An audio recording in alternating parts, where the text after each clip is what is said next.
All right, hello everyone. Thank you very much. I hope you had some time to kind of stretch your legs a little bit. We'll go ahead and start with the second panel, which is financial sense. How do you afford a graduate science going to grad school? We'll start first with Chris Galipo and Malissa Lewis, who are with the Division of National Health Service Corps. So go ahead.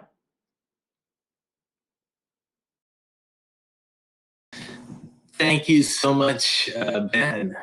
Hello, everyone. My name is Chris Galipo, and I'm the branch chief of the Division of the National Health Service Corps Scholarship Branch.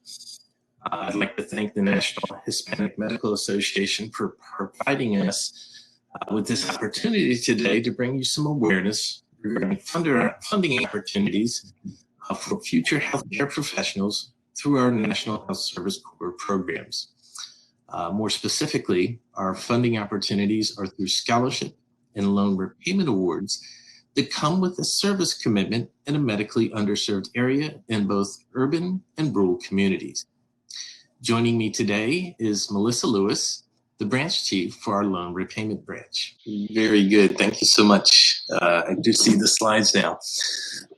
So again, hello everyone. My name is Chris Galipo. I'm the branch chief for the Division of the National Health Service Corps Scholarship Branch.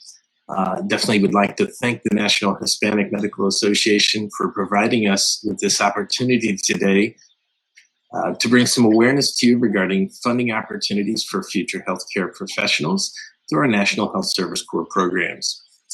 More specifically, our funding opportunities are through scholarship and loan repayment awards that come with a service commitment in a medically underserved area. Before we go into more detail on our funding opportunities, I'd like to give an overview of our organization. The National Health Service Corps is a part of the U.S. Department of Health and Human Services, Health Resources and Service Administration, also known as HRSA. More specifically, we are part of HRSA's Bureau of Health Workforce, which works to create a well-distributed and robust workforce supply of diverse, culturally competent healthcare professionals who provide quality healthcare in high-need areas of the United States and its territories. The National Health Service Corps supports the mission of building health communities by supporting qualified healthcare providers dedicated to working in areas of the United States and its territories with limited access to primary health care, regular dental, behavioral health care, and preventative screenings. Our clinicians improve access to these crucial services by practicing in health professional shortage areas across the country in exchange for their service in high-need areas. The National Health Service Corps offers scholarship and loan repayment funding. I see we're on to our scholarship slide. So now that you know a little bit more about who we are and our mission, let's go into more detail about our scholarship and loan repayment opportunities, beginning with our scholarship program. Next slide, please. Thank you. So through our scholarship program, the number of years of support you will receive is equal to the service commitment that's required. Scholars commit to serve at an NHSE-approved site in a high-need area upon completion of their health professions training. It is also important to note that we do have a 2-year minimum service commitment with the scholarship. So in the rare instance that you may receive a scholarship in your final year of school, you would incur a 2-year service commitment for just 1 year of funding. Next slide, please. Thank you. So next we'll talk a little bit about the eligibility requirements and benefits of our scholarship program. To be eligible for the program, you must be a U.S. citizen or national. You must be a full-time student at an accredited school pursuing a degree in medicine or dentistry. We also make scholarship awards to nurse practitioners, certified nurse midwives, and physician assistants. Our physicians, of course, are required to complete a postgraduate training in an accredited primary care program, while we encourage our dentists, advanced practice nurses, and physician assistants to complete an accredited postgraduate training as well. The benefits of our scholarship program are robust and include tuition and fee support, a monthly stipend for living expenses, and an annual other reasonable cost payment for items like books, equipment, and health insurance. Another huge benefit of our scholarship program is that the only portion of our support payments that is taxable is our monthly stipend payment. So now that we've learned a little bit about the National Health Service Corps Scholarship Program, which offers out funding opportunities while you're in school, let's discuss our loan repayment programs, which are generally available after your health professions, education, and training. Next slide, please. So first, we'll talk about our Students to Service Loan Repayment Program. I had mentioned that our loan repayment programs generally are available after your education and training, because this particular loan repayment program, the Students to Service Loan Repayment Program, is available for health profession students in their final year of school. Opportunities for this program are available to both allopathic and osteopathic physicians, dentists, nurse practitioners, and certified nurse midwives. Through this program, eligible applicants can receive up to $120,000 in tax-free loan repayment for a 3-year full-time service commitment or a 6-year half-time service commitment in a medically underserved area. Loan repayment begins during residency for those that are required or choose to pursue postgraduate training, while loan repayment begins for awardees who are not required to pursue postgraduate training once they begin their service commitment. Through this program, you'll receive 4 equal loan installment payments over a 4-year period. Next slide, please. Thank you. So in addition to our Students to Service Loan Repayment Program, we also have 3 additional loan repayment programs. Eligible disciplines for these 3 programs include physicians, physician assistants, nurse practitioners, certified nurse midwives, health service psychologists, licensed clinical social workers, psychiatric nurse specialists, marriage and family therapists, and finally, licensed professional counselors. Through our traditional loan repayment program, awardees will receive $50,000 for a 2-year full-time service commitment or $25,000 for a 2-year half-time service commitment. Dentists and dental hygienists are also eligible for a traditional loan repayment program. Next, we have our National Health Service Corps Substance Use Disorder Loan Repayment Program. We'll go back to the prior slide. Sorry, we weren't ready for this one just yet. We've got 2 more columns to cover here. Thank you so much. So next, in the center column there, we have our National Health Service Corps Substance Use Disorder Loan Repayment Program. Through this program, awardees can receive $75,000 for a 3-year full-time service commitment or $37,500 for a 3-year half-time service commitment. Additional eligible disciplines for the Substance Use Disorder Program include, bear with me, substance use disorder counselors, of course, pharmacists, and registered nurses. Finally, in the third column on this slide, we have our National Health Service Corps Rural Community Loan Repayment Program. Through this program, awardees can receive $100,000 for a 3-year full-time service commitment or $50,000 for a 3-year half-time service commitment. Additional eligible disciplines for the Rural Community Loan Repayment Program include substance use disorder counselors, pharmacists, registered nurses, and certified registered nurse anesthetists.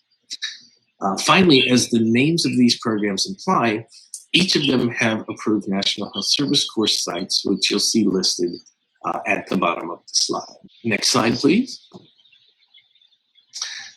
So in closing, the National Health Service Corps is a robust organization which has been supporting medically underserved areas for almost 50 years. We have more than 13,000 clinicians that are currently providing care to over 13 million people in the United States. We also have a vast amount of support and resources for those that are interested or participating in our programs. We encourage you to visit our website at nhsc.gov www.hrsa.gov to learn more about our organization and funding opportunities. And we also have information and resources available on Facebook, Twitter, and LinkedIn. This really brings us to the conclusion of our National Health Service Corps presentation. And I will once again thank the National Hispanic Medical Association for allowing us this opportunity to present, and yield the stage back to our moderator. Thank you. Thank you very much, Chris. Will we do a Q&A at the end of We'll go through the presentations, and we'll do a Q&A afterwards after everyone has presented. So thank you. Thank you. So our next presenter is Miss Kathleen Buckner, Financial Aid Director of the UC Riverside School of Medicine. Ms. Buckner, the floor is yours. Thank you for providing this wonderful opportunity for us to share, for me to share with you funding opportunities and how to go about applying for medical school. So I'm Kathleen Buckner. I'm the Director of Financial Aid at UC Riverside School of Medicine. Today I'm going to go over how to apply, the cost of your medical education, types of financial aid, loan repayment, and forgiveness programs, and financial literacy. Next slide, please. So you definitely want to make sure you complete your FAFSA, and if you are undocumented, for the state of California, we have the California Dream application. We're very fortunate. We have state laws, AB 540 and AB 130 and AB 131, that gives us an opportunity to provide a really robust funding opportunities for students, all students. So I would encourage everyone to complete their FAFSA. If you have questions or need assistance, always contact the schools that you're interested in applying to. We are always here to help you, and we welcome the opportunity. Next slide, please. So at UC Riverside, our medical school costs roughly $73,000. So that's including everything, your room and board, tuition, books and supplies. Our tuition is roughly $42,000. Now, when you see the budget, it can be kind of overwhelming. You're like $73,000, but keep in mind, the only thing that we can charge you for is tuition. Everything else is estimates. We estimate that this may be your cost for living, your transportation and personal expenses. So you really want to focus on the tuition. That is what you will actually be billed for. Next slide, please. Scholarships.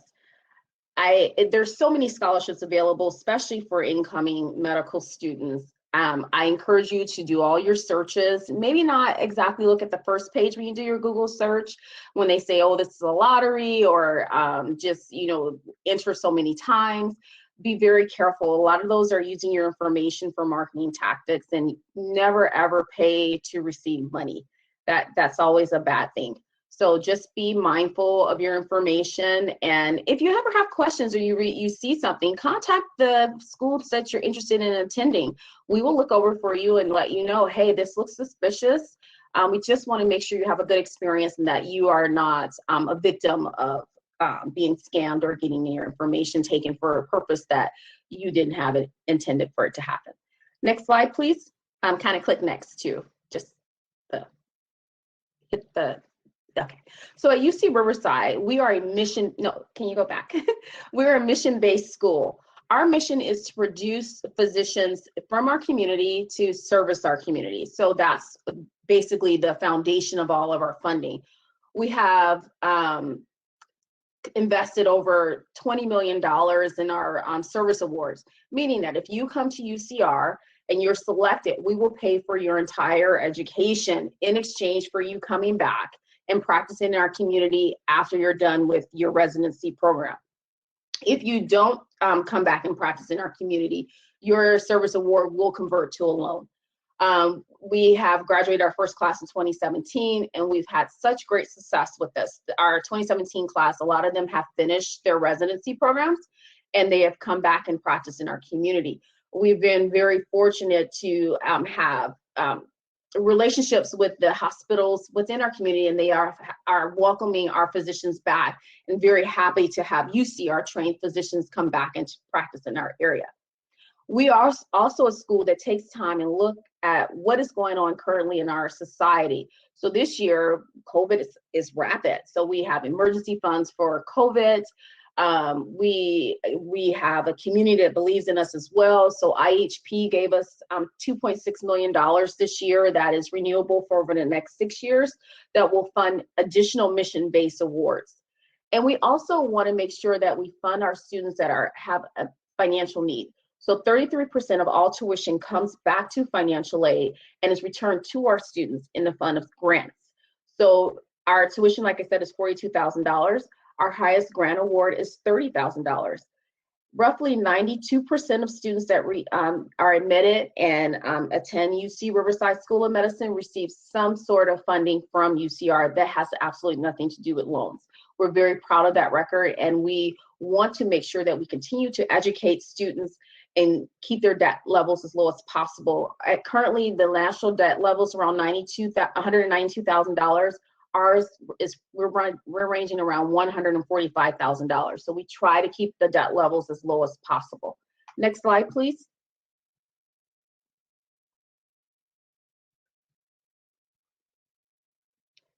Kind of hit next again so I can see.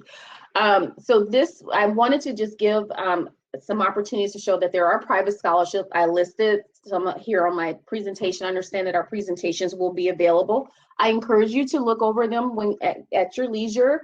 Going to medical school, like I said, there's a lot of opportunities, and I just wanted to provide some of outside agency opportunities that you could apply for even if you weren't attending UC Riverside School of Medicine. Next slide, please. So types of financial aid, we have loans. We have the unsubsidized loan, Grad Plus, primary care loan, and the loans for disadvantaged students. Next slide. For the unsubsidized loan, the baseline of the loan is $20,500. But when you're a medical student, you get to add $20,000 to that. So that gives you $40,500. And for every month you attend over 9 months, you get an additional $2,222. So the maximum award you could receive under unsubsidized loans is roughly $47,000, which, as you can see, exceeds our tuition. So there's lots of funding opportunities. Next slide, please. Graduate Plus loan. This is a credit-based loan that could cover costs that exceed your unsubsidized eligibility. This loan is credit-based. These are all forgivable loans depending on what specialty you go into and where you practice. Next slide, please. Primary care loan. This is an interest-free loan for students that are attending medical school that are interested in a career in primary care. This loan is not forgivable. They want the service. So it's interest-free while you're in medical school and through residency training. And it's 5% once you go into repayment, and it's based on a 10-year repayment plan. Next slide. Loans for disadvantaged students. This is the most popular loan at our school. It's interest-free while you're in school. It does have provisions to be forgiven. We were very fortunate last year, not this current fiscal year, but last fiscal year, we did receive the largest allocation in the country. So we were very proud of that, and we got an opportunity to fund many students because we have a lot of students that are disadvantaged. This loan is interest-free, once again, while you're in school and while you're doing your residency training, and it does have opportunities to be forgiven. One thing I didn't put on here is this is the first year in the UC system that we have the DREAM Act loan, and that is a loan that is subsidized, and this is the first year we're offering it to graduate students. So we were very fortunate that all of our undocumented students had an opportunity to apply and receive this funding. They don't go into repayment until they're done with school and their training. So this was a great opportunity that we were able to extend to our students this year. Next slide, please. Loan forgiveness programs. There are so many. There's so many loan forgiveness programs. Like I said, we actually kind of offer something similar because we have our mission-based awards. And like I said, I know this screen is very small, but I wanted to give you some samples of loan forgiveness programs that are available to you. Most of them are based on specialty. If you're in a primary care field, working in a 501c organization, or a specific area that they have outlined, these opportunities will be available to you. So even if you don't get a mission-based award, or you go to a different school and they don't offer that opportunity, you're a primary care physician. And primary care physician typically is like family medicine. Some schools are, for us, primary care is family medicine, OB-GYN, general psych, general surgery. We even actually include our emergency medicine, but you need to check and see exactly what they consider primary care when you're looking at this. Next slide, please. And these, once again, are some more loan forgiveness programs. I think it's really important to be aware of the opportunities that are available to you. Funding a medical school education can be very intimidating, but if you know going in, hey, I come here, this is I'm investing in myself, I'm going to give back to my community, and in doing so, I'm going to have these opportunities to have my education basically covered, then I think it makes the process better for you, or more attainable, or not so intimidating, because you know there are resources available for you on the back end, even if you don't receive funding or free funding on the front end. Next slide, please. One of the main things I would encourage you to do before you start medical school is to get your finances in order. When you're in medical school, we highly recommend that you don't work. It is a rigorous program. It's really hard. You, for the first time in your life, are going to actually be with your peers. So it is competitive. So if you can see what credit cards you have and maybe work really hard over the summer to get those debts down, get a realistic budget, so you'll know, hey, this is what this is going to look like, this is what I can afford to do. I would encourage you to do that. It's essential to be successful in this process. I know at our school we have a debt, it's called the Future Physician Debt Management course.